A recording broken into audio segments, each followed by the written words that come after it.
Okay, this is for Jay. There's a few ways that you could improve juggling in tight spaces. I'm sorry, dribbling in tight spaces. Right? If you remove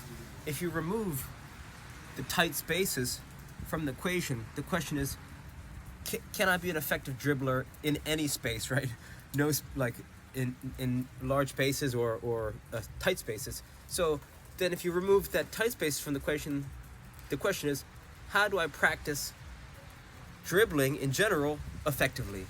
Because then if you start to develop the habit of dribbling, then you're going to improve over time. A lot of players, the problem that I've seen of most players is they say they're gonna train for 2 hours a day. They're gonna train for they say, I'm gonna train for an hour a day. I'm gonna train for 3 hours a day, and maybe they get there two days in a row, maybe 3 days in a row. But if there's a day where there's, for whatever reason, there's something going on outside of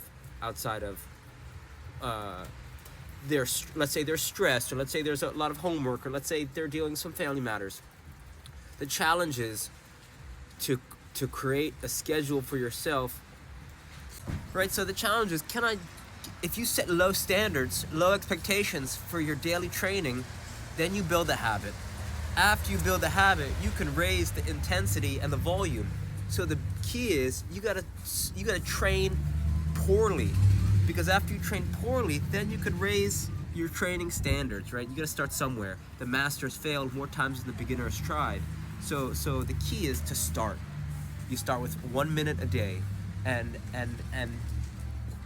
one of the things that'll help you start is, if the only strategy you have is bring a ball everywhere you go. I call that a soccer vacation, because once you have a ball, then that unlocks the opportunity, the ability for you to even get touches. If you bring a ball everywhere you go, you could be dribbling, juggling. A size 1 ball is great for dribbling because it's harder to manipulate than a size 5. So if you spend $10 on Amazon, right? Do some chores, maybe get a part-time job, whatever. Spend $10, invest in a size 1 ball. Then you can bring this ball everywhere you go. You could juggle, you can dribble, and this is one way that's really going to help you improve dribbling in tight spaces. Number 2, if you look at some of my recent videos, or not even recent videos, every single video that says have more fun playing soccer, there's a sequence. It's called the Tom Turnbull sequence. It's towards the end of each video, right? Each YouTube short. Each video I do the Tom Turnbull dribbling sequence. It's outside, outside, inside, outside, inside. With one foot, that last touch comes across the body, and you do that same sequence again. Same thing. Outside, outside, inside, outside, inside.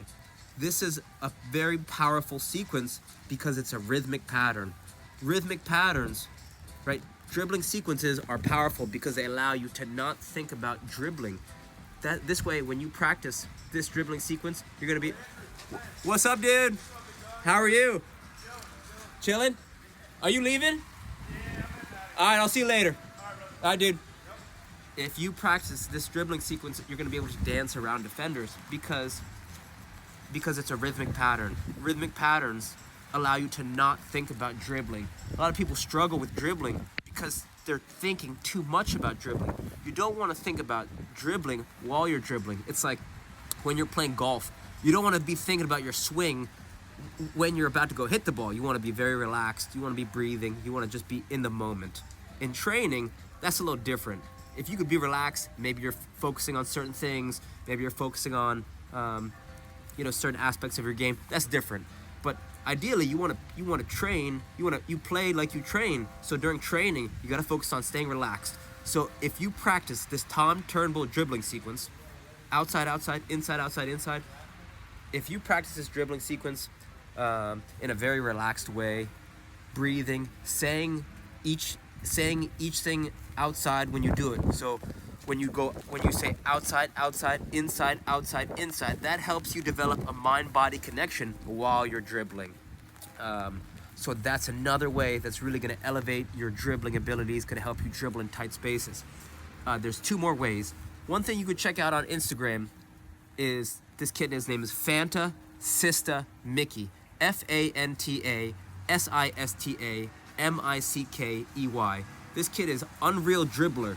he combines a whole bunch of different dribbling sequences together. So you want to rewatch the video, find a sequence you like, isolate it, so maybe take 2 to 3 to 4 seconds of that video, and then practice that over and over and over. Once you break it down, practice it, then you can start to combine them together. This is another way that's going to help improve your dribbling in tight spaces. One of the last ways, if you want to invest in the dribble up ball, I think the dribble up ball is great because it gamifies ball skills mastery, right? There's a little chip in the ball, they send you a ball, and then it syncs up to your TV screen or computer or whatever. If you can do this at home, you got a cell phone that you can connect to the ball, then you can have fun doing ball mastery skills and drills. If you can have more fun during training, you're gonna have more fun playing. So that's a fourth way, right? Dribble up ball. And if you do go the dribble up ball route, I would choose a size 4 ball because it's smaller than the size 5 ball, and you could argue that it's harder to manipulate, which means once you step on the field with a size 5, it's counterintuitive, right? If you use a size 4 ball, it's gonna help you better dribble with a size 5 ball, but that's just my personal opinion. So give those 4 things a try, right? What do we say? Bring a ball everywhere you go, soccer vacation. Set low standards, right? You're gonna set low expectations so that you don't get intimidated by such large goals. Step 3, Tom Turnbull sequence. That you could find that on my recent YouTube videos titled "Have More Fun Playing Soccer."